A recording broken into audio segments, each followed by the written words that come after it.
Bismillahirrahmanirrahim.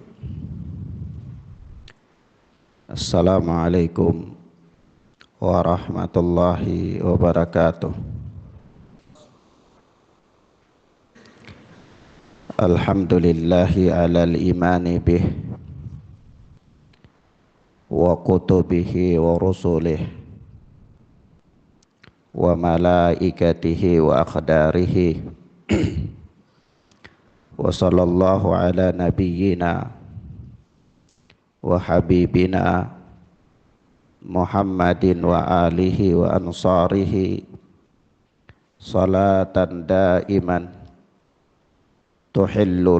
tuhilluna daral qarari bi jiwarih. Amma ba'd. Ikhwan wa akhwat,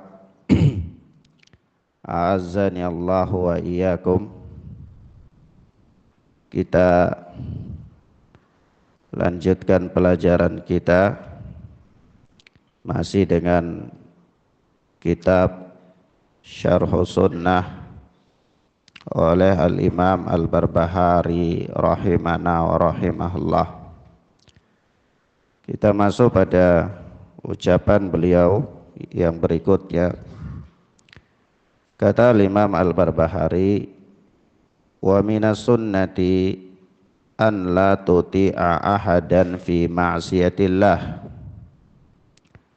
Dan termasuk di antara perkara sunnah adalah tidak boleh engkau menaati seorang pun dalam kemaksiatan kepada Allah. Wala al-walidaini wal khalqa ajma'in. Meskipun kedua orang tuamu dan juga seluruh makhluk. La ta'ata li basyarin fi ma'siyatillah. Karena tidak ada ketaatan kepada makhluk dalam rangka bermaksiat kepada Allah tabaraka wa ta'ala. Wa la yuhibbu alaihi ahadan. Dan janganlah engkau mencintai seseorang yang berada di atas kemaksiatan. Wakrah dalika kullahu lillahi tabaraka wa ta'ala. Dan bencilah, ingkarilah semua bentuk kemaksiatan itu karena Allah tabaraka wa ta'ala. Naam, ikhwan wa akhwat, a'azzani Allahu wa iyyakum. Al-Imam Al-Barbahari pada bab ini beliau menerangkan kepada kita tentang bagian dari kesempurnaan imannya seseorang, yaitu kata beliau wa minas sunnah, dan diantara perkara sunnah. Yang sunnah yaitu perkara Islam, perkara yang menunjukkan tentang kesempurnaannya Islam seseorang. Naam, yaitu apa? Yaitu dia tidak menaati seorang makhluk pun dalam rangka bermaksiat kepada Allah. Apakah itu kedua orang tuanya atau siapapun dia. Nah, ucapan Al-Imam Al-Barbahari ini merujuk kepada sabda Nabi sallallahu alaihi wa alihi wasallam yang dikeluarkan oleh Al-Imam Ahmad dan yang lainnya, di mana Rasulullah bersabda, la ta'ata li makhluqin fi ma'siyatil khaliq. Tidak ada ketaatan kepada makhluk siapapun dia dalam rangka bermaksiat kepada Allah tabaraka wa ta'ala. Begitu pula di dalam hadis yang lain Rasulullah mengatakan la ta'ata fi ma'siyatillah, atau innamat ta'atu bil ma'ruf, atau innamat ta'atu fil ma'ruf. Sesungguhnya ketaatan itu hanya ada dalam perkara yang ma'ruf.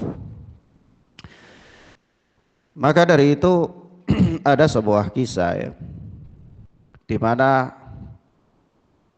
Ada seorang sahabat yang waktu itu dia belum memeluk Islam, datang kepada Rasulullah sallallahu alaihi wasallam lalu menyampaikan kepada Rasulullah tentang firman Allah Subhanahu wa taala, ittakhadhu ahbarahum wa ruhbanahum arbaba min dunillah. yakni mereka orang-orang Yahudi dan Nasara menjadikan rahib-rahib mereka dan pendeta-pendeta mereka adalah sebagai arbab, sebagai sesembahan selain daripada Allah tabaraka wa ta'ala. Maka dia mengatakan, kami tidak menyembah mereka, ya, kami tidak menjadikan mereka sebagai sesembahan.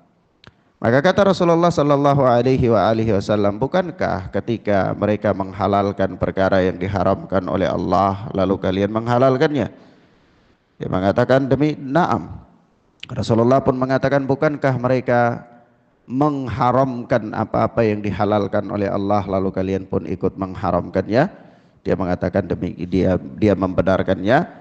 Maka Nabi sallallahu alaihi wasallam mengatakan, demikian itulah yang dimaksudkan dengan kalian menjadikan mereka sebagai sesembahan. Artinya ketaatan mutlak yang diberikan kepada makhluk, ya, sampai pada batasan-batasan apakah itu ya melanggar ketetapan syariat Allah, maka itu adalah merupakan satu bentuk penyembahan. Ketika seorang ditaati secara mutlak sampai menerjang batasan-batasan syariat, maka itu adalah merupakan bentuk penyembahan.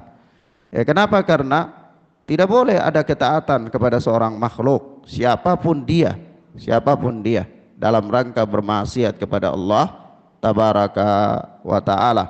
Karena Rasulullah mengatakan kepada kita, la ta'ata fi ma'siyatillahi, innamat ta'atu fil ma'ruf.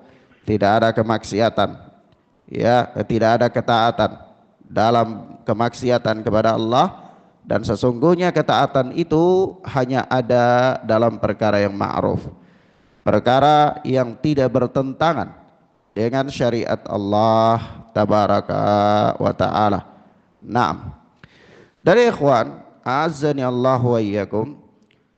Kemudian di sini kita lihat, ya, Al-Imam Al-Barbahari mengatakan, wala yuhibbu alaihi ahadan, dan jangan engkau mencintai seseorang yang berada di atas kemaksiatan. Wakrah dzalika kullahu lillahi tabaraka wa ta'ala, dan ingkarilah, bencilah setiap orang atau setiap bentuk kemaksiatan itu karena Allah tabaraka wa ta'ala. Ya ikhwan,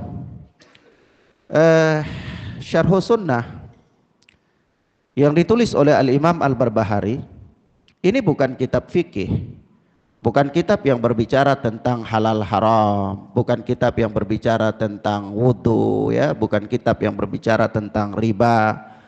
Tetapi di dalam perkara ini beliau berbicara tentang mengingkari kemaksiatan. Apa yang beliau maksudkan?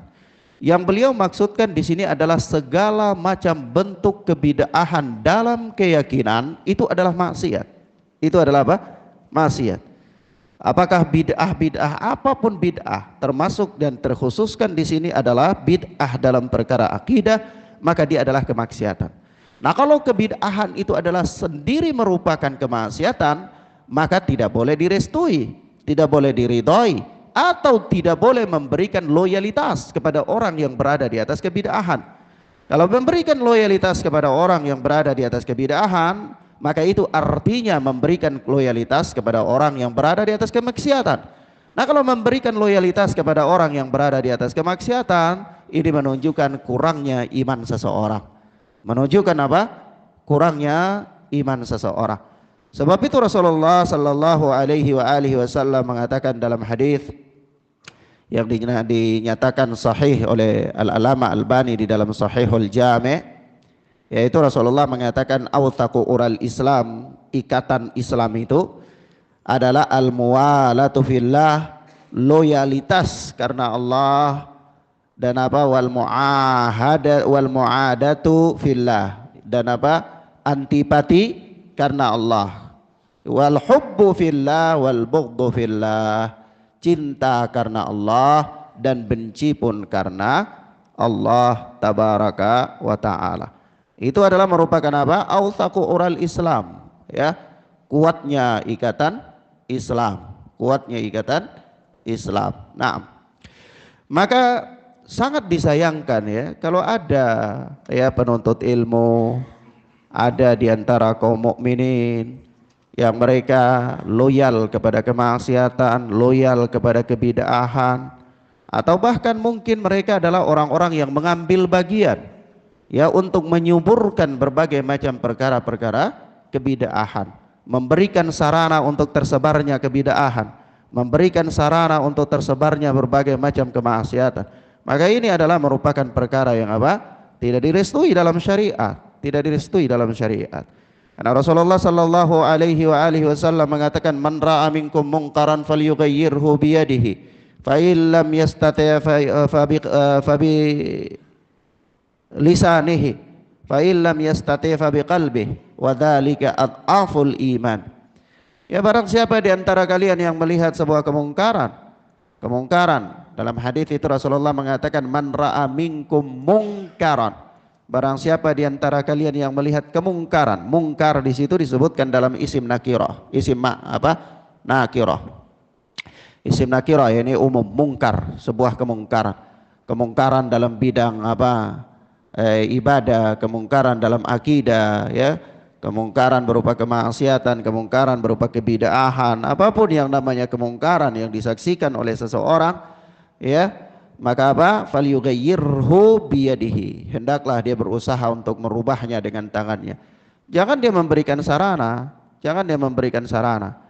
sebab itu ada orang-orang ya yang ketika dia telah memberikan sarana untuk tersebarnya berbagai macam kebid'ahan, lalu begitu bid'ah itu telah tersebar, baru dia sadar bahwa itu adalah kebid'ahan, sudah susah untuk dia ngerem, sudah susah untuk dia hentikan, sudah susah untuk dia bantah.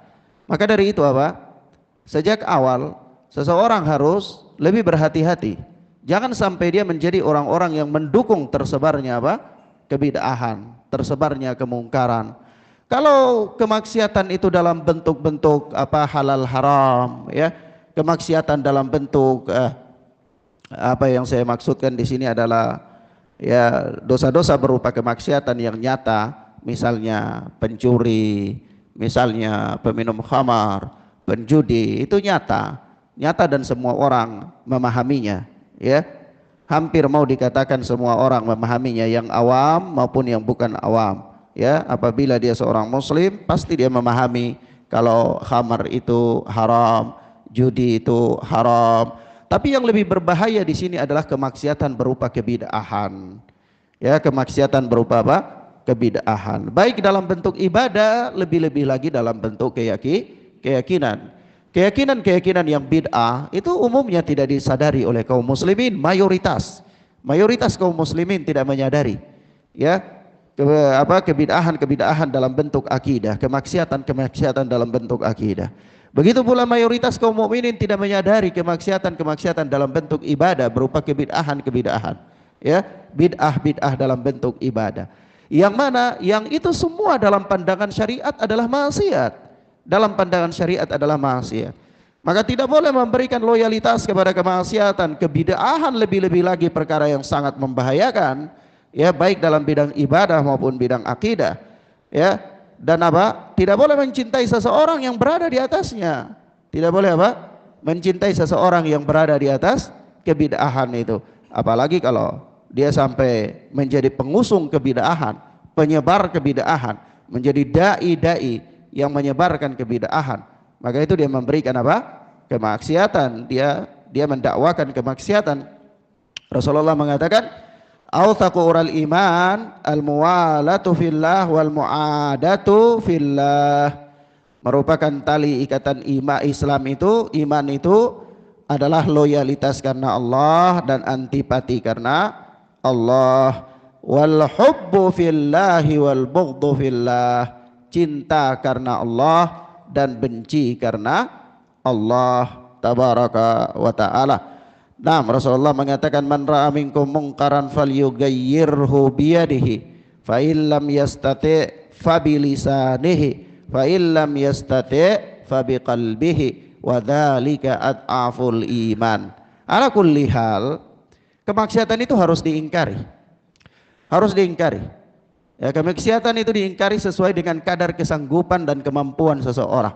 Apakah dengan tangannya, apakah dengan lisannya, apakah dengan hatinya, sesuai dengan kadar dirinya, kemampuannya. Ya, lebih-lebih lagi kemaksiatan di bidang apa ya, kawan? Kemaksiatan di bidang ibadah, kemaksiatan di bidang akidah. Kenapa? Karena iblis itu paling tahu fisiologi manusia. Iblis itu paling tahu fisiologi manusia. Dalam tanda kutip ya, dalam artian begini. Iblis itu dia tahu orang ini lemah di bidang ibadah.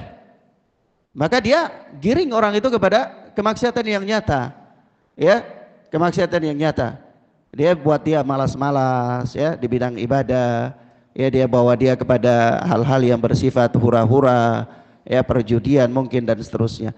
Tapi dia juga tahu ada orang ini ibadahnya sangat gigih. Dibawa kepada kemaksiatan tidak bisa. Kalau dia ibadah sangat kuat, bawa dia kepada kebid'ahan agar dia melampaui batas dalam beribadah. Iblis juga tahu ada orang ini dia ibadah berpegang teguh dengan sunnah, orang ini menjauhi kemaksiatan, tapi orang ini di dalam kesaktian dia hobi ya, bawa dia kepada praktek-praktek persemedian ya, bawa dia kepada bentuk-bentuk kesyirikan agar dia terjatuh di dalam kesyirikan. Artinya ini yang saya maksudkan bahwa iblis itu sangat mengetahui fisiologi manusia. Dia sangat tahu keadaan manusia. Sehingga manusia ini lebih cocok bawa dia kepada bid'ah, lebih cocok bawa dia kepada kemaksiatan biasa, lebih cocok bawa dia kepada kesyirikan. Itu iblis lebih tahu. Ya, iblis sangat memahami, dia pantau kelemahan-kelemahan manusia. Maka kita katakan ala kulli hal, semua itu adalah kemaksiatan. Semua itu adalah kemaksiatan. Bid'ah dalam ibadah maksiat, bid'ah dalam akidah maksiat, ya, dan kemaksiatan yang biasanya yang ma'ruf dalam pandangan manusia juga adalah maksiat. Semuanya harus diingkari. Tidak boleh memberikan loyalitas kepadanya, tidak boleh mendukungnya, dan tidak boleh menjadi sarana untuk tersebarnya, ya, berbagai macam kebid'ahan tersebut. Naam. Dan itu merupakan bentuk kesempurnaan imannya seseorang. Baik. Kemudian selanjutnya berkata Imam Al-Barbahari rahimana wa rahimahullah, wal imanu bi anna taubata faridatun 'ala al-ibad ayatubu ila Allah azza wa jalla min kabiril ma'asi wa saghiriha. Ya. Dan kita mengimani bahwa taubat kepada Allah azza wa jalla adalah faridah, adalah kewajiban. Alal ibad, bagi hamba-hamba, ya, bagi setiap manusia. Ya, taubat itu adalah wajib bagi setiap orang. Ayatubu ilallahi azza wa jalla min kabiril ma'asi wa saghiriha, yaitu agar hendaklah mereka bertaubat kepada Allah azza wa jalla dari dosa-dosa besar maupun dosa-dosa kecil, kecil. Naam. Ya ikhwan, ya, kalau kita melihat kepada pembahasan dosa, ya, kemaksiatan, maka pasti di sana juga kita disuguhkan pembahasan tentang taubat. Nah, telah merupakan hal yang sangat jelas, merupakan hal yang sangat jelas dan terang benderang bahwa taubat itu adalah merupakan suatu kewajiban. Jadi orang yang bertaubat itu sendiri dia melakukan kewajiban. Dia melakukan kewajiban. Nanti soal taubatnya diterima atau tidak oleh Allah azza wa jalla itu perkara lain, ya, perkara lain. Tetapi dia sendiri melakukan taubat itu berarti dia sedang melakukan suatu kewajiban dari hal-hal yang diwajibkan oleh Allah subhanahu wa ta'ala. Datang dalam banyak nas sekali Allah memerintahkan kita untuk bertaubat. Wa tubu ilallahi jami'an ayyuhal mu'minun la'allakum tuflihun. Ya, bertobatlah kalian semua kepada Allah wahai orang-orang yang beriman, agar kalian itu berbahagia, agar kalian itu beruntung. Begitu juga Allah berfirman, ya ayyuhalladzina amanu tubu ilallah taubatan nasuha asa rabbukum ayyukaffir ankum sayyiatikum. Ya, wahai sekalian orang-orang yang beriman, bertaubatlah kalian kepada Allah dengan taubatun nasuhah, ya, dan seterusnya. Taib. Ala kulli hal kita katakan taubat itu adalah apa? Wajib. Taubat itu adalah wajib. Nah, taubat itu sendiri mempunyai apa? Syarat-syarat. Taubat itu mempunyai syarat-syarat. Nah, kalau taubat itu yang berkaitan dengan dosa antara, kalau kita lihat klasifikasi dosa, maka dosa itu yang pertama-tama dia terjadi antara seorang hamba dengan Allah. Ada dosa yang kedua adalah dosa yang terjadi antara sesama hamba, yaitu hamba dengan orang lain, hak-hak orang lain. Kalau dosa yang kaitannya hanya dirinya seorang hamba dengan Allah, maka taubatnya ada 3 saja. Yang pertama dia berhenti, yang kedua dia menyesalinya, yang ketiga dia tidak mengulanginya lagi. Ini syaratnya. Ya, ada 3 syarat.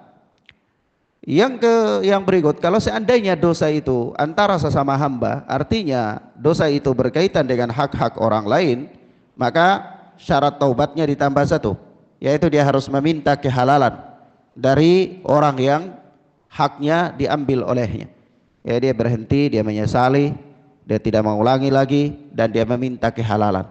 Kalau seandainya dia gibah, maka dia minta kehalalannya, dia ambil harta orang, dia kembalikan, ya, dia pernah mencuri, dia kembalikan, dan seterusnya. Intinya dia meminta apa?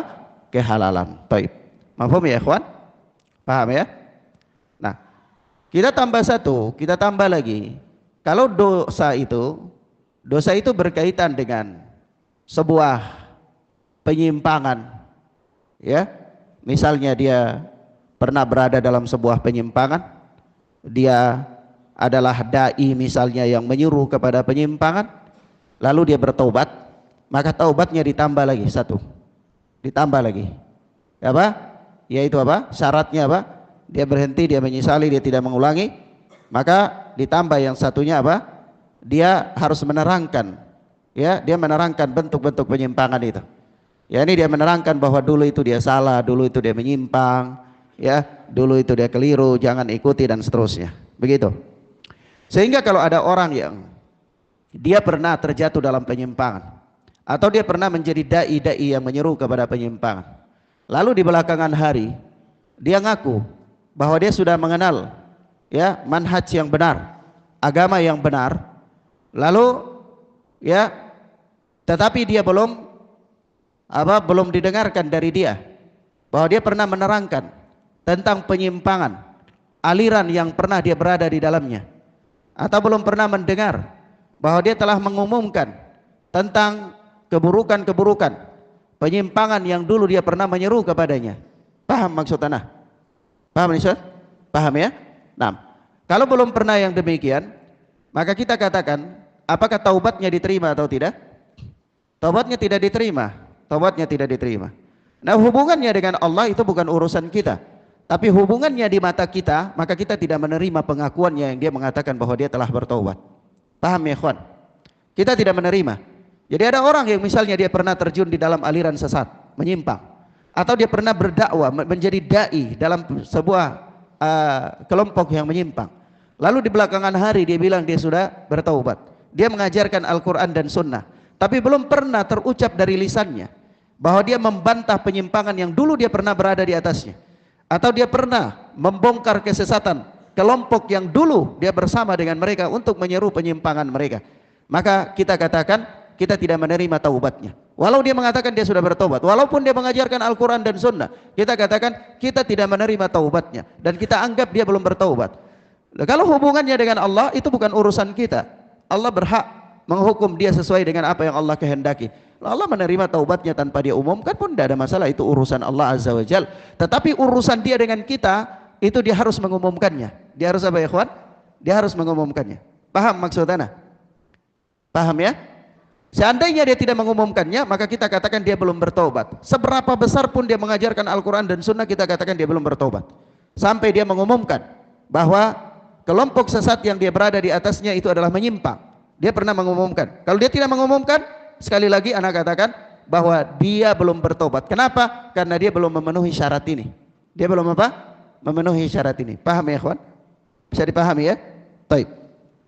Kemudian taubat yang berikut. Taubat itu apakah dilakukan secara terang-terangan atau sendirian? Hubungan dia dengan Allah Azza wa Jal.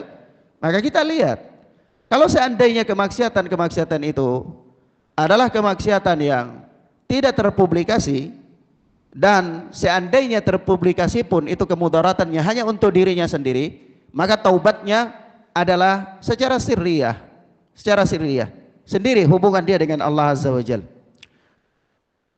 Paham maksud ana? Seandainya dosa yang dia lakukan itu hanya hubungan dia dengan Allah saja, ini yang pertama, maka taubatnya cukup dia dengan Allah saja secara diam-diam, tidak perlu dipublikasikan terang-terangan. Kalau dosa itu antara dia, tetapi dia lakukan juga terang-terangan, tapi hubungannya tidak ada hubungannya dengan orang lain, tidak menyesatkan orang lain, maka taubatnya pun diam-diam antara dia dengan Allah saja. Tapi kalau kemaksiatannya itu adalah memberikan kemudaratan kepada orang lain secara umum, maka taubatnya pun harus secara terbuka.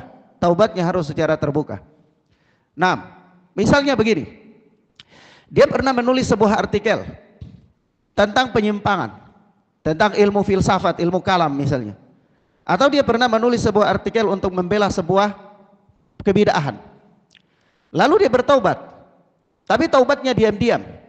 Dia juga sudah mengajarkan kepada beberapa orang tertentu bahwa apa yang dia lakukan itu salah. Sudah, hanya itu. Apakah diterima taubatnya seperti ini? Kita katakan tidak. Kenapa? Karena kemaksiatan yang dia lakukan itu terang-terangan dan efeknya kepada orang banyak. Maka taubatnya pun harus terang-terangan yang berefek juga kepada orang banyak. Begitu. Mahfum ya ikhwan? Paham ya? Nah, oleh sebab itu suatu ketika Umar bin Khattab itu pernah memerintahkan untuk didatangkan anak gubernur Irak waktu itu. Jadi anak gubernur Irak ini dia minum khamar terang-terangan di Irak. Jadi dia sudah dihukum di sana, tapi diminta oleh Umar bin Khattab bawa dia ke Madinah. Setelah bawa dia ke Madinah, Umar bin Khattab hukum dia di hadapan orang banyak. Ya kenapa? Ya karena kemaksiatan yang dia lakukan adalah di hadapan orang banyak yang efeknya berpengaruh kepada orang banyak. Seandainya taubatnya diam-diam, maka bisa saja masih ada persepsi di orang banyak itu bahwa perkara ini adalah legal. Begitu. Paham maksudnya, ikhwan? Perkara tersebut adalah legal. Maka taubatnya juga harus di hadapan orang banyak. Supaya apa? Supaya memberi efek bahwa publik memahami dulu yang dia lakukan itu salah, sehingga publik pun bersikap hati-hati daripadanya. Paham di situ, ikhwan? Sebab seandainya taubatnya itu sendiri, ya diam-diam, bisa jadi Allah menerima taubatnya, tapi kerusakannya yang terjadi di publik itu tidak teratasi. Kerusakan yang terjadi di publik tidak apa ya ikhwan? Tidak teratasi. Paham maksud saya? Naam, taib. Sampai di sini antum bisa memahami ya? Naam, taib. Kemudian berikutnya ikhwan fiddin azani Allah wa iyyakum. Dosa kalau kita lihat dari bahasannya Al-Imam Al-Barbahari ini, kata beliau di sini ayatubu ila Allah azza wa jalla min kabiril ma'asi wa saghiriha. Ya, bertobat kepada Allah, hendaklah mereka bertobat kepada Allah azza wa jalla dari dosa-dosa besar maupun dosa-dosa kecil. Maka kalau kita klasifikasi dosa berdasarkan besar dan kecilnya di hadapan Allah, maka dosa itu ada dosa besar, ada dosa kecil. Ada dosa besar, ada dosa kecil. Nah, sebagaimana Allah Subhanahu wa taala menjanjikan untuk memberikan balasan kebaikan kepada orang-orang yang menghindari dosa besar meskipun mereka masih terjatuh dalam dosa kecil. Yaitu apa? Wa yajziyal ladzina ahsanu bil husna. Yaitu Allah Subhanahu wa taala pasti membalas orang-orang yang berbuat baik itu dengan kebaikan, yaitu dengan surga. Siapa mereka? Alladzina yajtanibuna kaba'iral itsmi wal fawahisha illal lamam. yaitu orang-orang yang melakukan dosa-dosa, menghindari dosa-dosa besar, ya, menghindari dosa-dosa besar dan perbuatan keji, illal lamam, meskipun masih terjatuh dalam dosa-dosa kecil. Al-lamam itu kata Al-Imam Al-Qurtubi adalah as-saghirah, as-saghair. Dosa-dosa apa? Dosa-dosa kecil. Jadi maksudnya meskipun Abu Hurairah mengatakan al-lamam itu adalah pengantar kepada dosa besar. Ya, ala kulli hal maknanya ya sama ya, dosa kecil. Jadi perhatikan di ayat ini Allah katakan apa? Alladzina yajtanibuna kaba'iral itsmi wal fawahisha illal lamam. Yaitu orang-orang yang menjauhi dosa-dosa besar dan perbuatan keji meskipun masih terjatuh dalam dosa-dosa kecil. Siapa mereka? Mereka itu adalah yang disebutkan dalam ayat sebelum, wa yajziyal ladzina ahsanu bil husna. Allah memberikan balasan kepada orang-orang yang berbuat baik dengan kebaikan, yaitu dengan surga. Maka Al-Imam Ibnu Katsir di dalam tafsir Ibnu Katsir mengatakan, ya, ketika Allah mengatakan Allah membalas perbuatan baik mereka, ya, maka Allah menjelaskan siapa orang-orang yang dibalas perbuatan baik mereka itu adalah orang-orang yang menghindari dosa-dosa besar meskipun mereka masih terjatuh dalam dosa-dosa kecil. Maka di situ ada pemahaman bahwa dosa itu apa? Terbagi menjadi dua bagian, yaitu dosa besar dan dosa kecil. Ya, baik. Paham ya, ikhwan? Sampai di sini paham ya? Nah, maka kalau kita bicara tentang dosa besar dan dosa kecil, ya nanti biasanya disebutkan ada satu athar ya. Sebagaimana athar itu juga dikeluarkan oleh Al-Imam Al-Qurtubi di dalam Al-Imam Ad-Dahabi di dalam Al-Kabair, yaitu kata Ibnu Abbas ya, wala kabirata ma'al istighfar, la saghirata ma'al israr. Tidak ada dosa besar yang diiringi dengan istighfar, taubat, dan tidak ada dosa kecil yang dilakukan terus menerus. Artinya dosa itu dosa sebesar apapun, kalau dia istighfar, dia bertaubat, maka akan hilang.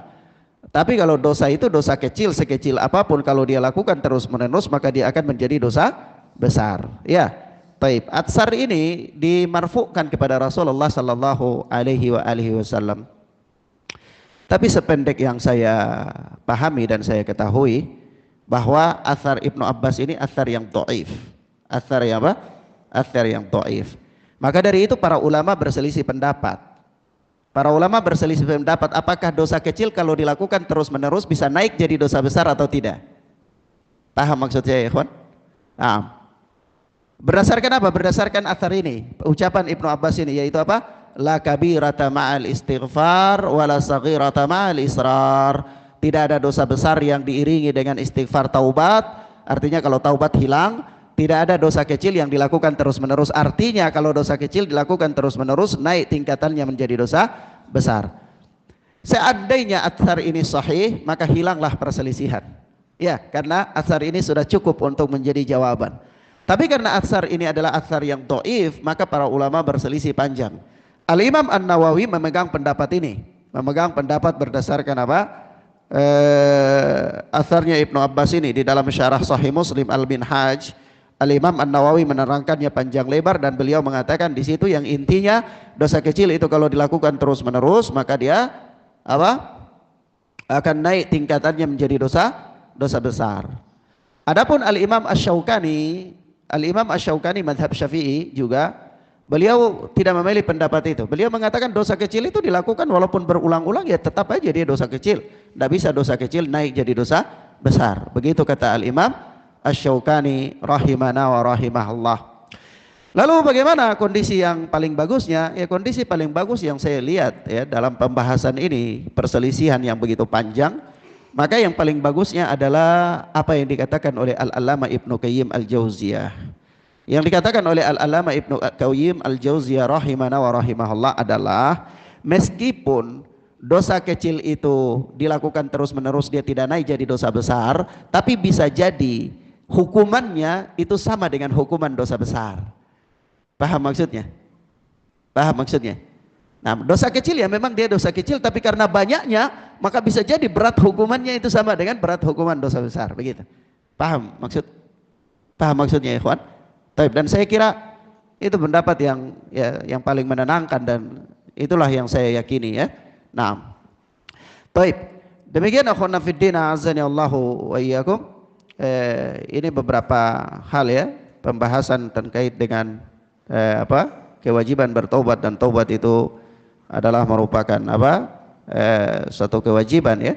Tobat itu adalah merupakan suatu kewajiban. Maka saya memberikan tambahan di sini bahwa kalau kita lihat dari pembahasan para ulama tentang syarat-syarat taubat, sebagaimana yang saya katakan, di situ tidak ada melakukan amal saleh, tidak ada. Iya. Jadi kalau misalnya bisa ada asumsi bahwa kalau orang bertobat, dia tinggalkan sebuah kemaksiatan yang dia lakukan, dia menyesalinya, dia tidak mengulangi, itu sudah cukup, meskipun dia tidak melakukan amal saleh. Paham maksud? Ya, nah. Namun konsekuensi daripada meninggalkan sebuah kemaksiatan itu melakukan amal saleh. Iya. Konsekuensi dari meninggalkan sebuah kemaksiatan itu melakukan amal saleh.